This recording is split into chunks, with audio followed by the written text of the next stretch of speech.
Welcome to the Scottish Watches podcast. We have got a guest that has been on the show in a capacity that is different to what is going to be announced just now. I thought we were going to have a grand exclusive on this one, but it turns out he actually jumped the gun himself. And over the weekend, a video was released that kind of was a kiss and tell, explains all, Johnny Ball reveals all type situation. But we have got Andrew Morgan from the Andrew Morgan Watch channel, formerly of Watchfinder. He's here today to tell us why they sacked him. Andrew, why did they sack you? Oh, the list is incredibly long. My lawyer has told me I don't have time to read all of it.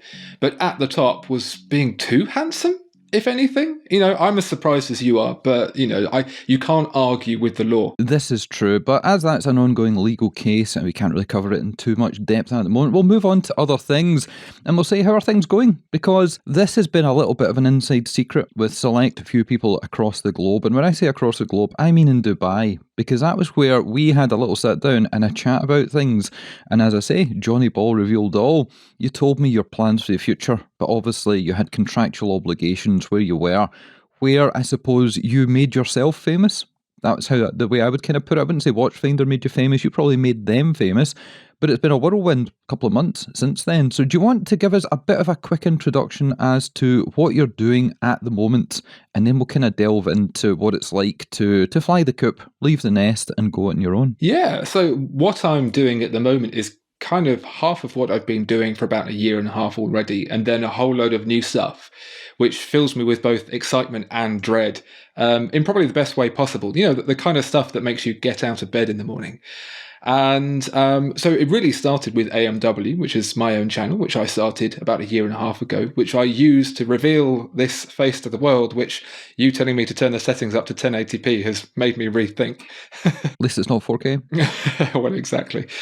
And from there, really, it demonstrated that there was an opportunity to broaden my communication in a way that I really wanted to. So to be clear, Watchfinder has never held me back in what I do. They've pretty much said, seems to be working, carry on. But I've always known that within that brand, there has been a ring-fenced area that makes sense for the brand. And really, I was very excited to start kind of veering outside of that a little bit, starting to give my opinion on certain aspects and throw in some cheeky little jokes here and there as well. And that really generated for me a differentiation between what I was doing and what Watchfinder was doing, which I think was really important. Just doubling up on the same stuff wouldn't work. But also demonstrated to me that there was a possibility for making this more than just what you do after you've watched the Watchfinder video if you're still hanging around with time to kill, and actually a whole thing of its own. And I was hearing more people telling me, oh, I actually watch the AMW channel more now than the Watchfinder channel. It's more fun. There's more energy to it. There's more jokes. Maybe I can do this. I know I've created a channel before, a channel that would sustain me. And so why can't I do it again? It is a very different environment on YouTube now to how it was then. There's a lot more people, which is really, really good, but also in some other ways, it gives you more competition, more standards, high bars to reach. So what I didn't want to do was just put all my eggs into that particular basket, because who would just quit everything to start a podcast about watches and add nothing else to the mix?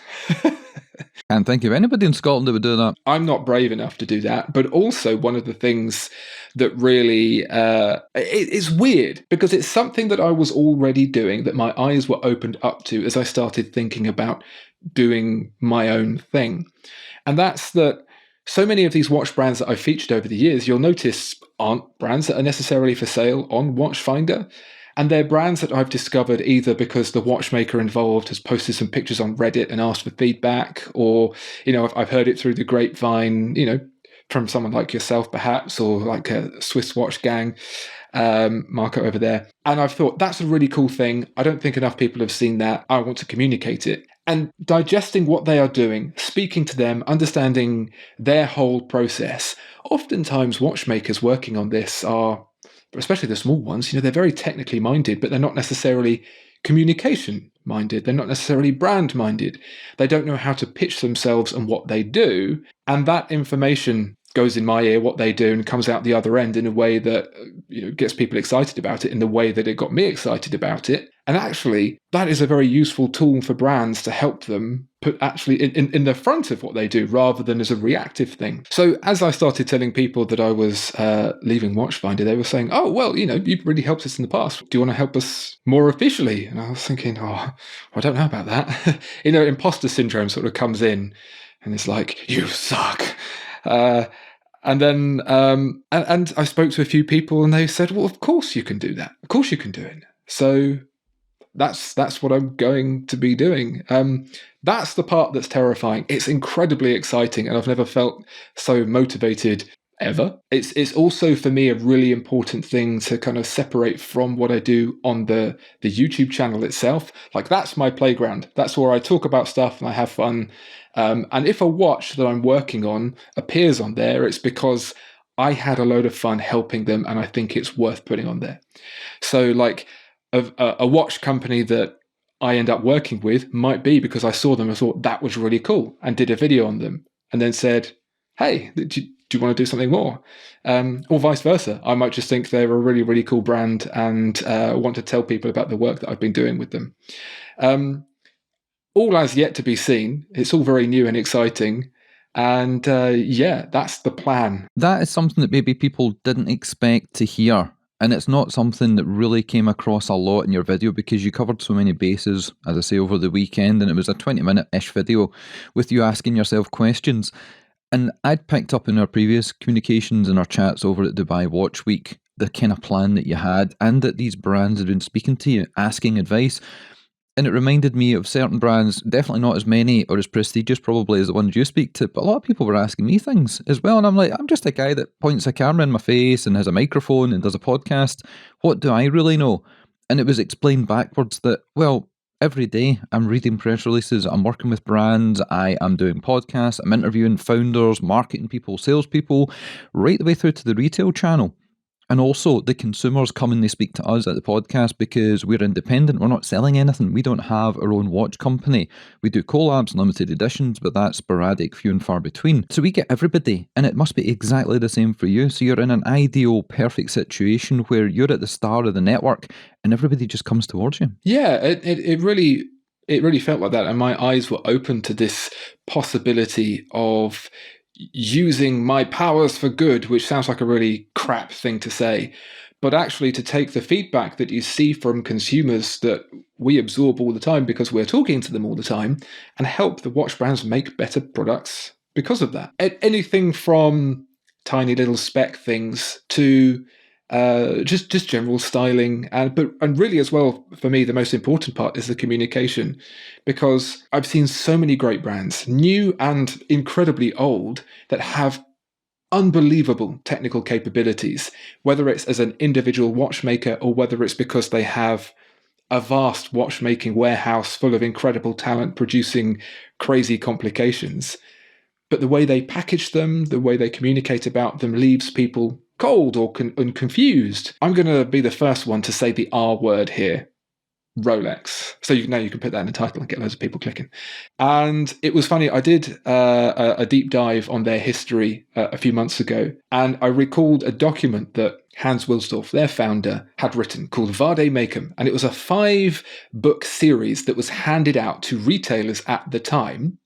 So this was, I think it's like the 1930s kind of period. So it was given to retailers like, this is your guide on how you talk about the product. This is the guide on why I made the product like it is. And there's one aspect of it, which is just a little, very, very brief autobiography from Hans Wilsdorf, where he talks about why he did the things that he did. And you read through it, and it is just marketing 101. And so many watch brands today don't even do the basics that he laid out a century ago. Give me some examples. So one of the really good ones, I don't think this was in Vade Mecum, but it's something that he wrote down later on, was the 5 things. I mean, it's already a clickbait title in itself. The 5 things you do to make a luxury watch brand name. It's a listicle. It's a listicle, exactly. He was there before it. He was doing Rolex clickbait before I got an opportunity. And I don't know if I'll be able to recall them all, but it was 5 letters.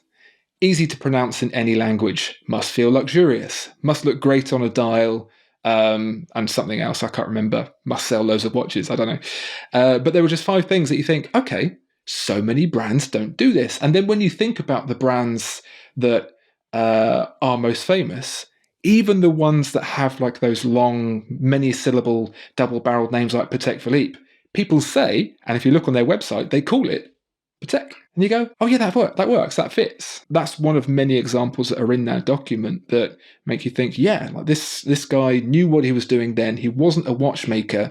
He was someone like a Steve Jobs type of person who went, you're talented, you're really good at getting attention. Let's put you all together. Great, we've got a product. So I want to be the next Hans Wilsdorf.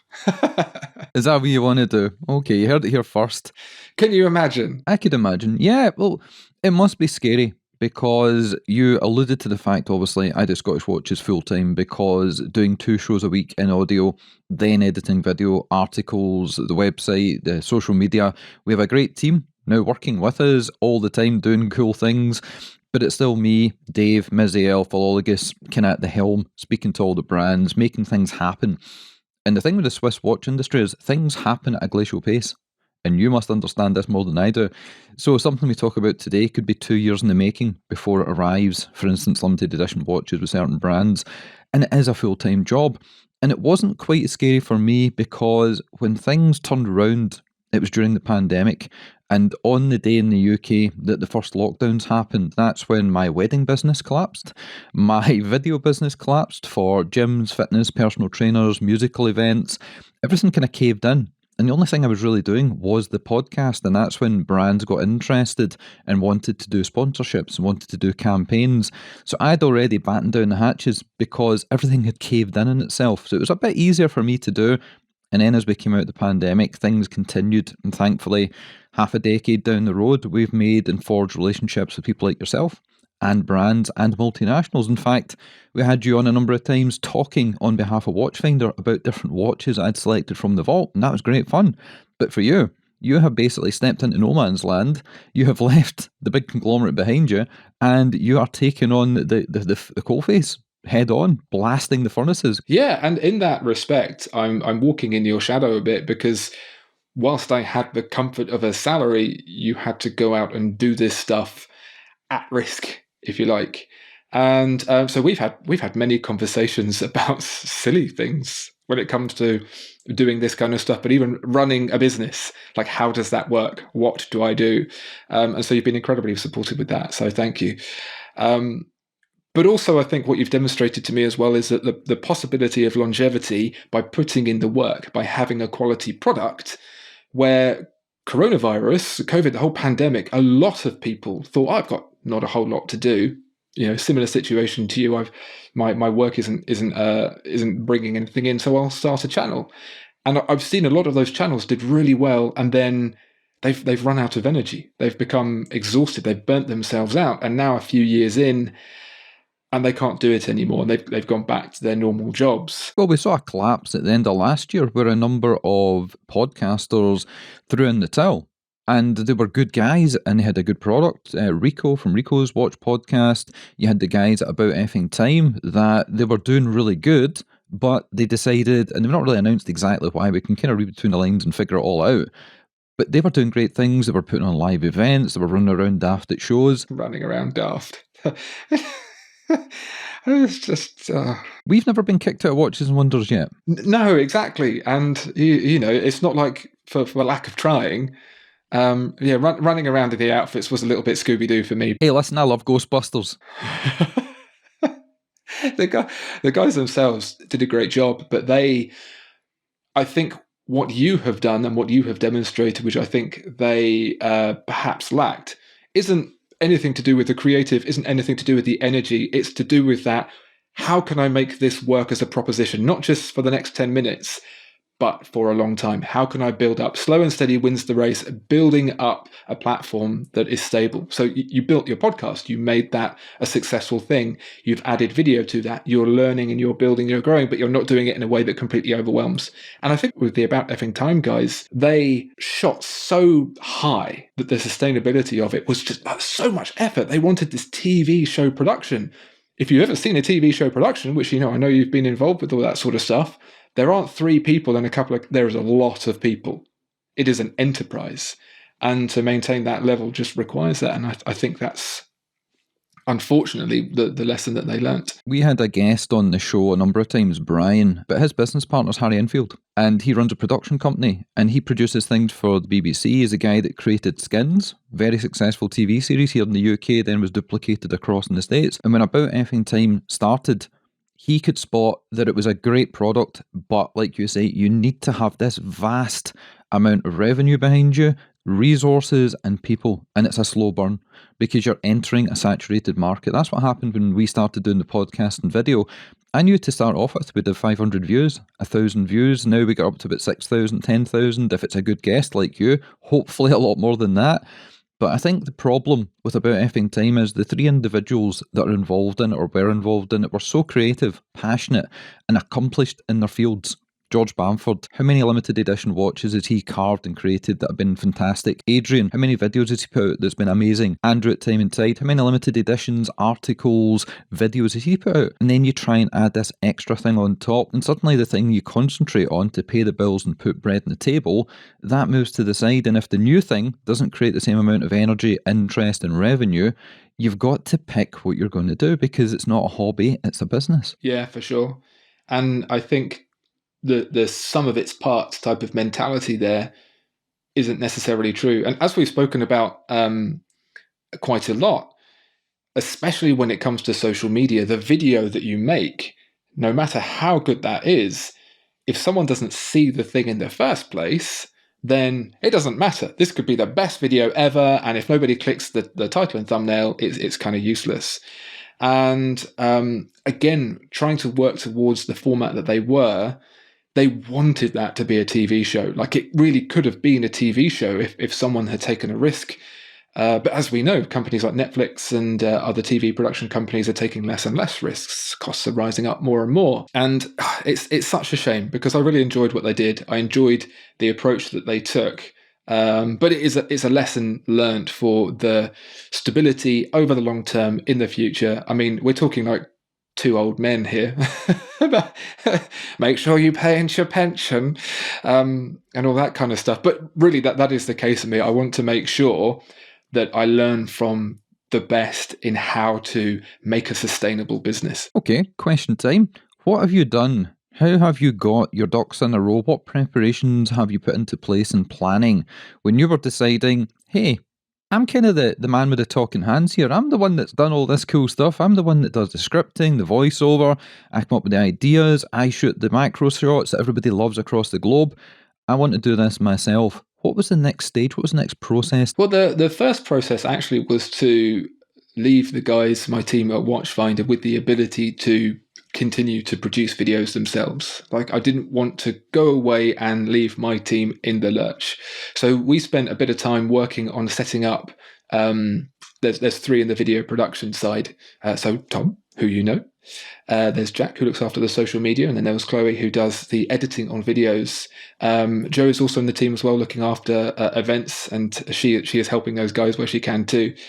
So each one of those could have a content stream that they can own, and it's going to be interesting. So we worked on some pilot episodes for them, and like there's huge promise, and I'm really proud of what they've been able to put together. Like, this is properly out of the frying pan into the fryer type of into the fryer. That's not an expression, is it? Out of the frying pan into the fire. I will blame my Invisalign. When they go, wait, what? I've got to be in the front of this. Like, for Tom, I've got to be doing this on my own. So I'm really looking forward to seeing how they grow that. And so first and foremost, I want people to be able to give them a chance with what they do, because of course it's not going to be what they're used to. It's going to grow over time. And then the next thing was, what am I going to be doing? How do I set up what I'm doing? And first and foremost, it's making sure that my channel was going to, from the AdSense revenue, at the very least, if everything else went to pot, I could at least put food on the table. So between my wife and myself, it's just like, what's that number? What is that number whereby if we go below that, the electricity can't stay on, we won't have any food, or that kind of thing. Here's a number. Okay, so we are over that.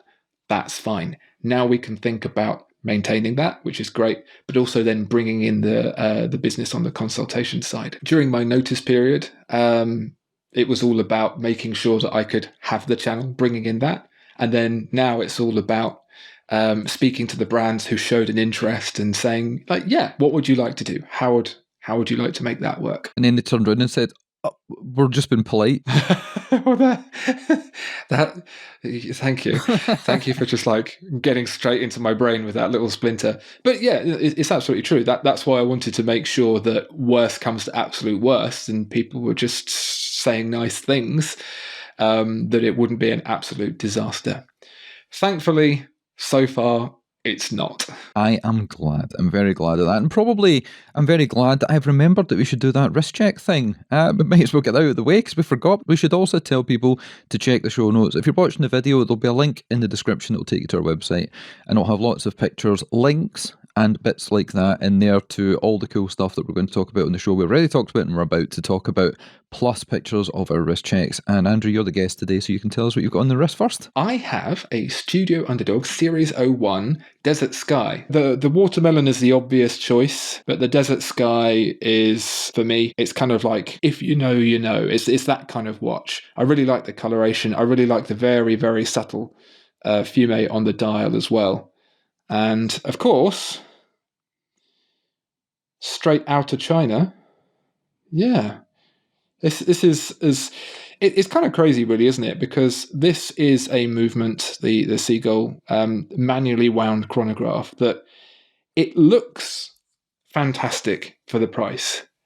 And when you think about manually wound chronographs, you think this, Moonwatch, and then all of the Langers, Pateks, Vacherons, all of that kind of stuff up there, whether it's a La Manière modified or whether it's their own in-house. And for a lot of people, they are an absolute highlight and a reason why they buy a product. And I don't know why more manufacturers don't make manually wound chronographs. And I don't mean taking the auto weight off of a Sellita, which is a great way to make it thinner, and I do like, but like this. Why do we not see more of that? Something to discuss after you show me what you're wearing. Oh, okay, I shall show you what I'm wearing. I'm wearing a manually wound chronograph. Yay! Chrono buddies! Chrono buddies. Yeah, so we are chronograph buddies today of the manual wind variety. I am wearing my Snoopy. This is the latest watch from Omega, Moonwatch, that bears the Snoopy designation, and that is because the sub-dial round at 9 o'clock obviously features that little character. It has got a silver dial, it is a stainless steel watch, it usually comes on a rubber strap, but Dave, my co-host here at Scottish Watches, recommended that I went ahead and I bought, not the aftermarket, but the after-purchase Omega metallic bracelet for this. It's very comfortable. Don't know what you'd call this. It's a 5-link design. It's not Jubilee, because that's obviously copyrighted by the guys at Rolex, but it's a lovely little watch. I don't wear it often enough because, as I keep saying, we get so many watches in to play with.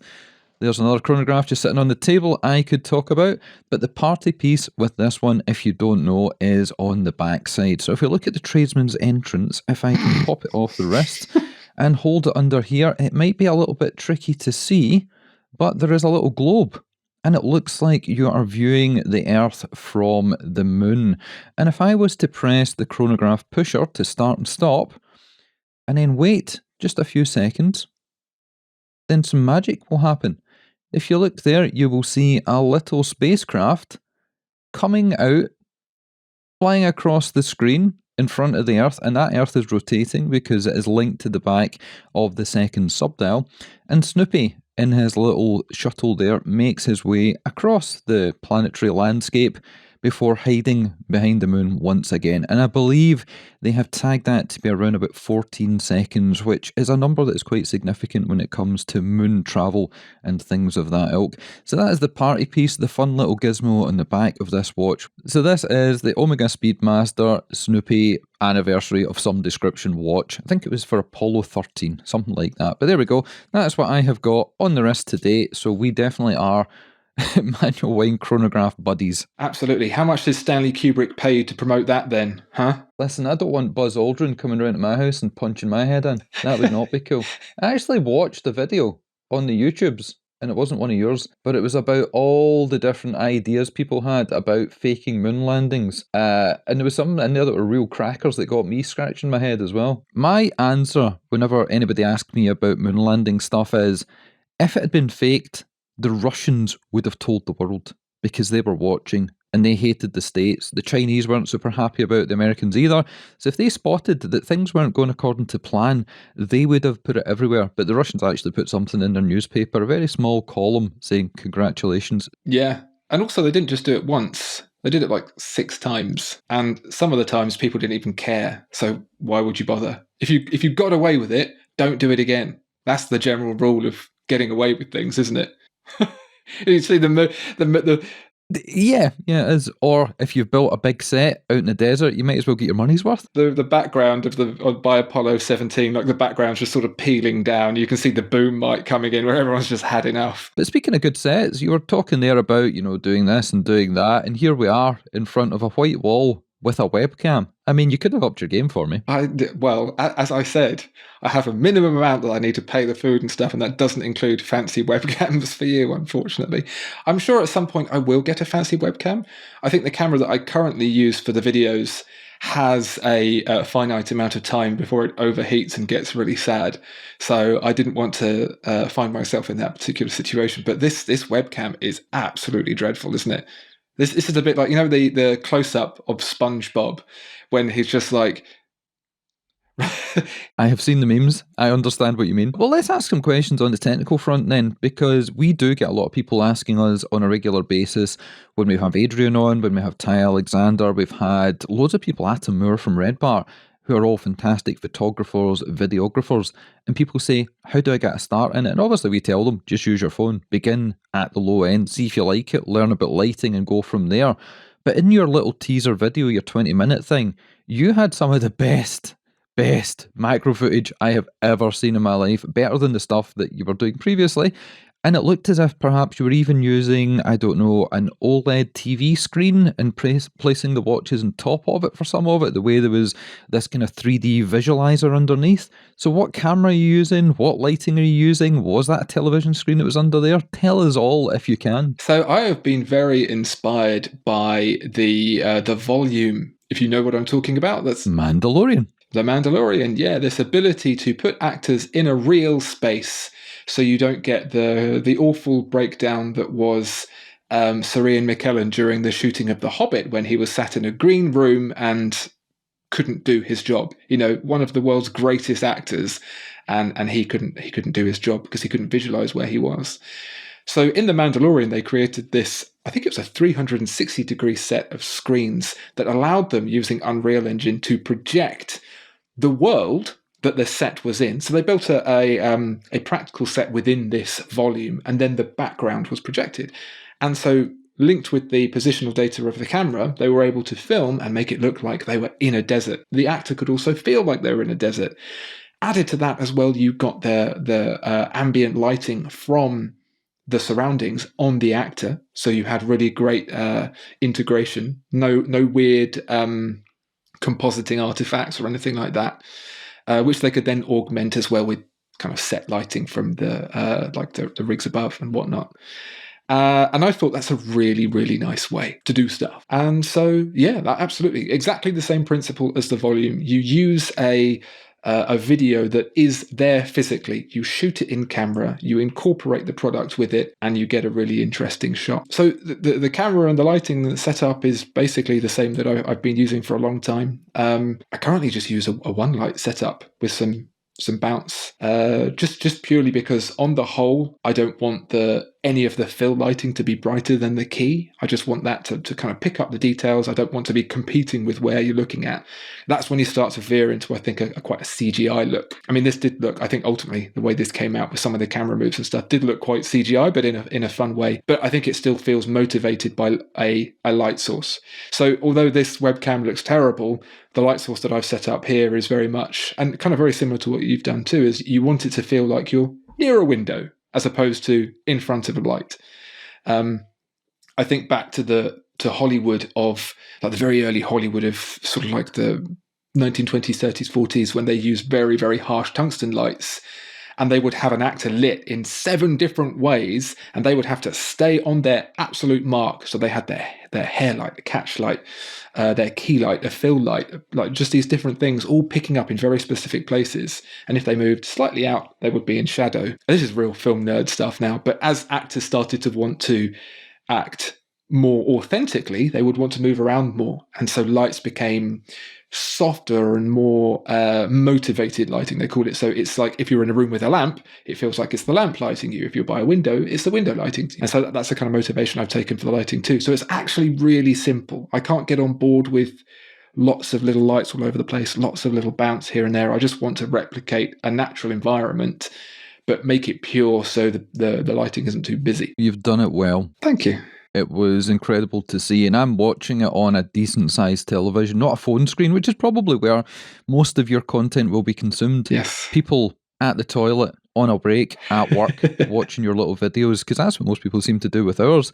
What camera is it you were using? Because I think it was an Arri. An Arri? Was it an Arri? Did you not say you used an Arri? No, Blackmagic. What Arri did you did? Was it Arri lights? Yes. So we had Arri tungsten lights. Like those are one of the only Arri products that are affordable. Amaran lights, which is the affordable version of I can't remember what the brand is called now. A portable version of the Aperture stuff. Yes, that's right. Yeah. So there was a point at which tungsten lights were big, heavy, and very hot, and they consumed a huge amount of power. I'm going to jump in before you continue. This is why we love you, because I ask a simple question: what kind of lights? And you're like, back in the 1920s in Hollywood, the actors had to stay on their marks. It's just fantastic. You're such a great storyteller. Thank you very much. Some people would say I ramble. I think if you lived with me, you'd probably be sick of it by now. Charlotte's like, what do you want for dinner? And I was like, well, in the 1930s, there used to be grain, so let's have grain. She's like, just tell me what you want for dinner. And then I cook the dinner because she gets upset because I rambled on about a story. But yeah, so those tungsten lights that they did use way back when, one of the earliest videos that we were shooting were the videos in the Watchfinder service center. And we had tungsten lights then, and we were using tungsten lights, and these were tungsten work lights, i.e. the lights that you would get from, as the Americans say, Home Depot, like B&Q. Just you know the yellow lights that workmen use. They're not halogen. They might be halogen, but the hot lights. So we use those, and then we upgraded to tungsten lights that were actually designed for doing what they were supposed to do. But those were very, very hot, and they consumed a huge amount of electricity as well, as these things do. That if the energy is coming out in heat, you're taking it from the wall, and you had to do like calculations to make sure you weren't going to draw too much and grind the entire service centre to a halt, which is what I did. I tripped the building, and this building was so old that... Oh, hang on, sorry, my dog is barking. Charlotte should get him to stop. All I heard there was the neck. Charlotte will get it to stop. Oh, I watched a film last night called The Killer, and this is an aside that is important because it relates to what you're talking about. And it had Fassbender in it, brilliant actor. That was shot on the volume when he was doing the driving shots, so that you had the reflection coming into the car and hitting off the mirror and hitting off everything. So yeah, ties in. But yeah, there was one point in it where somebody's neck. Carry on. And they use my dog for the sound effect. Because that's the thing, isn't it? You have to use other things to do the sounds, and this Foley is a very complicated thing. Hey, you've heard the Scottish Watches ice cream van that is very famous, but you've got the dog barking. That's fine. I don't know why I'm telling you about lights. I find it interesting, but there was a point at which we could all switch over to LEDs, which were smaller, much more energy efficient, and it meant that you could plug them into your house without upsetting all the neighbours when you put the street into darkness. So, yeah, I use an LED light now. It's the shorter way of saying that. That's good, and LED lights are super inexpensive. So if people are looking to, I would say try and emulate, it won't happen, but you can give it a good shot to try and emulate what you're doing. Just start off with simple lighting. Lighting is key because everything else is secondary. You can buy a camera, you can buy the crappiest camera like a Canon 5D Mark II from about 15 odd years ago, but with good lighting, you will get fantastic images. And are using a motion control rig? Because at some of those shots, the way that you kind of swooped in was kind of very spacey. It's all done very, very simply. So the rule for me, and I think this is why the volume was so effective, is that ultimately it's a very simple concept. And I think the more equipment that you add, the more technical you get with it, the more time it takes, the less efficiency that you have. And so, like the lighting, a single point light source, like the camera, like it's just a static camera. The motion control is very much the same as any kind of motion control that you would see. It's just on a turntable, and the turntable goes round. It's just as simple as that. You've done that incredibly well. Okay, I'm going to Thank stop you. boring the audience that perhaps doesn't want to find out too much about this side of things. It just blew my mind, and there were points on the Bel Canto video that I thought it was a render. And you'd mixed in footage which I think came from brands, and I couldn't see the join. The seam was non existent because the quality that you'd produced was as good as, if not better, than what you're getting from the big Swiss houses. So, commendations again on that front. What are we to expect then from you on the channel? Is it going to be kind of similar to what you did before? Are you going to do more with it? Is it going to take more of your time than the consultation work? And are you going to be coming to different events? So I really want whatever I do with this channel and what I do going forwards to feel like a step forwards. I don't just want to replicate what I've done before, and that short reel was a demonstration of like, this is what you're going to expect from me footage-wise. So the entire video of a review isn't going to be like the trench run scene from Star Wars. There's going to be some more standardized shots in there too, but I want to be able to bring shots like that to the video so people can go like, oh wow, I've not seen shots like this. I've not seen a review video like this. And a little bit like how with AMW I injected more humor into it. Yeah, nod to you, Mr. Watch Humor guy. I did notice you mentioned the word turd a couple of times, which is quite nice.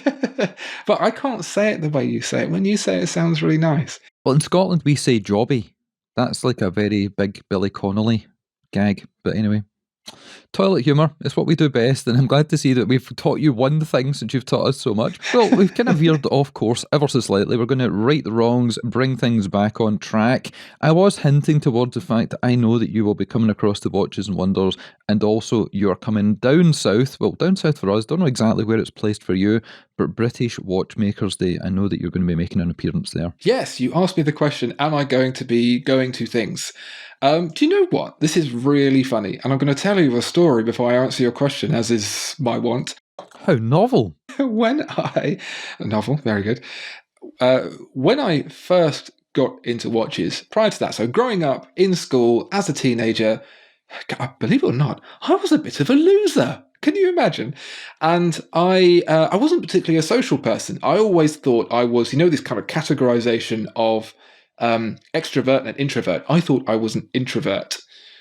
But the funny thing is I've realized I just hadn't found my people. And so the first watch events I went to, I was just like, I don't really want to interact with people. I don't believe it's going to be, I don't want to be out there on the spot. Can we just record this and then edit it later type of social situation? But it was great. I met people who thought about things in the same way that I did, who enjoyed the kinds of things that I did. And so now going to these watch events is an absolute pleasure and something I really look forward to. So the British Watchmaking Show, the Watches and Wonders, all of those kinds of things are like, yeah, because it's just going to be a great experience to meet like-minded people and have a blast. I'm very similar. At school, I got into computers. I started doing like x86 assembly language programming when I was 12 and 13, and I wasn't really interested in anything else. And then I got into music, and to hide behind the introversion, I became a DJ because it's easier to play records than it is to do your own kind of thing. So yeah, I fully understand that. And I only ever appeared in front of camera or in front of a microphone when I got into watches. All the other times throughout my life, I have always been the person directing somebody, recording something, or setting up the hardware to do such. And this is where I feel comfortable. I don't feel comfortable talking about most things, but when it comes to watches, I feel as if, like you say, you're in a safe place. You're with people that understand or are interested. And even if you get something wrong, they don't appear to jump down your throat as much as perhaps if you were talking about cars or something else where people really go vicious on you. The kind of the outpouring of support since my video has just been unbelievable. The positivity. There are so many different things that people could say. They could say, oh, you're going to be consulting for watch brands. Oh, of course, that's going to turn into something that benefits you. And there are so many different routes that could go down. But people have said, that sounds fantastic. We're really rooting for you. We want to be there. good luck. And it's probably one of the things I was most nervous about. Not handing in my notice or starting my own business or going out and talking to brands, all those kinds of things. All of those things, not the handing my notice part, I don't make a habit of that. But all of those things are things that I'm comfortable with and familiar with. I've spoken to people at watch brands, I've told them stuff, I've given them feedback, all of those stuff. All of those things are very comfortable. But to say it to an audience who have given me their time over a very long period, who have supported me by being there to help the Watchfinder channel grow and now my channel, to say this is what I'm doing and have that outpouring of support was mind-blowing. Honestly mind-blowing. Charlotte said to me, my wife, we were sat there yesterday, and she said, I don't think I've seen you speechless this much in our entire relationship. And I had nothing to say to that either. I was just like, this is just unbelievable. It was really, really touching, to be honest. It was a really good video. There was so much humour in it. And if people haven't seen it, once you finish this episode, there will be a link in the show notes to take you directly to it. And some of the bits where you slap yourself, and it reminded me of Eminem in 8 Mile, where he kind of disses himself before the other people can. And you talked about the Invisalign. You talked about, well, I'm not going to open an online shop selling 20 different brands. I was like, oh my God, he's kind of covering all the bases right here, right now. No, it was really good. And those questions that were in the video, did you kind of come up with them yourself, or are they amalgamations of comments that you've received from different people? It's a little bit of both. So, of course, there are people who have been very aware of what's going on, like yourself, and you've asked questions. And those questions have then fed a lot of me thinking inwardly about what I should be doing, and then also informing what I would say to people when they ask. But also as well, I think one of the things that I can pride myself in as a skill set is being able to understand things from the perspective of others.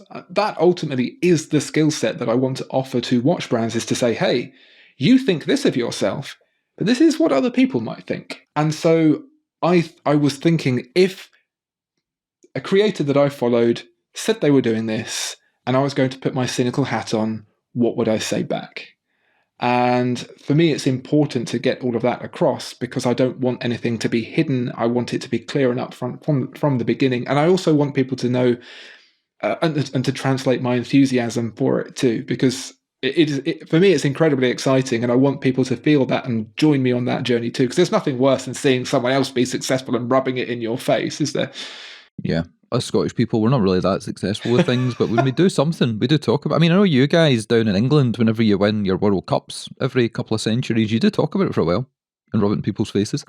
But as we come to sort of the end part of the show, what is next? What is in your immediate future? We are talking about Watchmakers Day, which is merely a week away, probably by the time this episode airs, or a couple of weeks away. What have you got coming up? What is going to be appearing on the channel, and what are the first few things that you're going to kind of release into the ether? People who have watched my channel for the last year and a half will know that I've predominantly been relying on the footage from brands that they put out in order to give my perspective on what's going on. And so for me now is to start to integrate my own footage into review videos about product. And I really want all of those to be videos about product that I think people are going to absolutely love. Whether it's the latest Rolex, because you're going to have to get used to the fact that people like Rolex. Not you personally, that's just a statement generally. But also, if I spot a watchmaker that's doing something really cool, like I want to get that and I want to show people about it, and I want to be able to show people in a way that they might not expect. So that's setting that up. That teaser in the video was really to lay down the benchmark of what that's going to look like. And then from there, I'd really like to do 2 videos a week, but I don't think that's going to be possible. So I think I'm going to stick to making 1 good video a week as best I can. And then from there, it's going to be working with brands, going and seeing what they do, understanding better behind the scenes, and then trying to figure out some of the challenges that they're facing and providing solutions for those. I love doing the channel. This is like another side of it for me that's allowing me to do what I love and communicating to people who watch, and now turning around and communicating it the other way as well. Well, listen, thank you so much for coming on and speaking with me and the audience literally the day or two after you announced things. We had been talking for a number of weeks, couple of months actually, about you coming on and just getting the timing correct to release all the information. Obviously, the big splash was on your channel, but I was allowed to then be kind of the first interviewer to ask you the more probing questions about where you're taking things. Instead of, like you say, sometimes I even get the imposter syndrome where if I'm talking to a camera, I feel as if I'm bumming things up a little bit. It's better when somebody's asking you the question. Sometimes you're able to open up and flow more. Another jobby joke. But that is it. That's the end of this episode of the show. I have a feeling that we're going to be doing some more things in person, perhaps at Watchmakers Day. We might catch up, we might bring you on, ask you what you've seen kicking around at the show, what's caught your fancy, because there are so many different brands going to be there that most people won't have seen, or they'll not have seen to the intricate detail that these creators are putting things together. You mentioned brands that aren't very good about talking about themselves. Roger Smith, fantastic watchmaker, but he's got a team that helps him take his knowledge and just puts that out into the world in a tangible format that can be readily and easily accessible by mere mortals like you and me. So it'll be a good one for that. And then obviously Watches and Wonders, where we first met a couple of years ago when you stared at me across a dining room table out in a foyer and walked over, and I thought, I don't recognise this guy. And then you opened your mouth and it all became clear. I was walking with intent. Yeah, and I'm so grateful to you for giving me this opportunity that people are seeing here, but also for supporting me behind the scenes. You've been an absolute fountain of knowledge, for one thing, but also just reassurance, if anything. We've had a number of conversations where I've said, I'm not sure that this is... and you said, dude, come on. Get on with it. Exactly. You're the talking hands guy. What could go wrong? Oh, God. Headline the next day. Talking hands man found on top of Everest with his pants down. Well, that is us. We're at the end of this episode of the show, and now that the shackles have been released, I'm pretty sure you'll be on more often than you have been in the past, and we won't be talking about taking watches out of vaults and all the rest of it. It'll be in a completely different capacity, so all I can really say, and I'm pretty sure I speak from everybody that's listening and watching at home or on the crapper and work, all the best. You're going to absolutely kill it. You know exactly what you're doing. Not one person that I've ever spoken to in watch circles has ever had a bad word to say about you. Not one. And that is incredible because there's always something that somebody will say about something, and it has never happened. So all the best to you. Can't wait to see what you're about to do, and obviously can't wait to catch up with you in a couple of weeks' time down south. So if you want to tell people your website, your channel, where they can buy your merchandise, and potentially in the future those 20 watch brands you're going to be selling.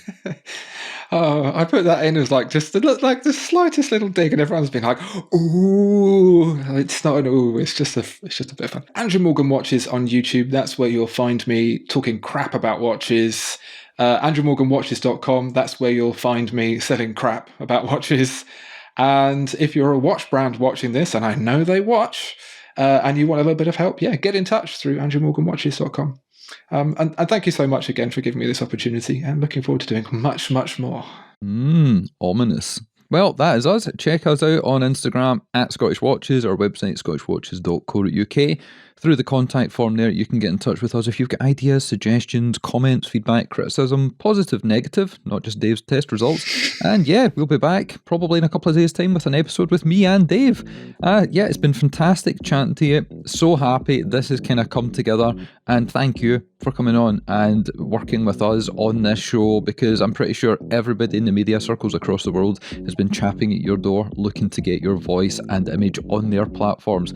So really do appreciate that. So that is us. Thank you for listening. Thank you for watching, and we'll catch you guys again soon. Goodbye.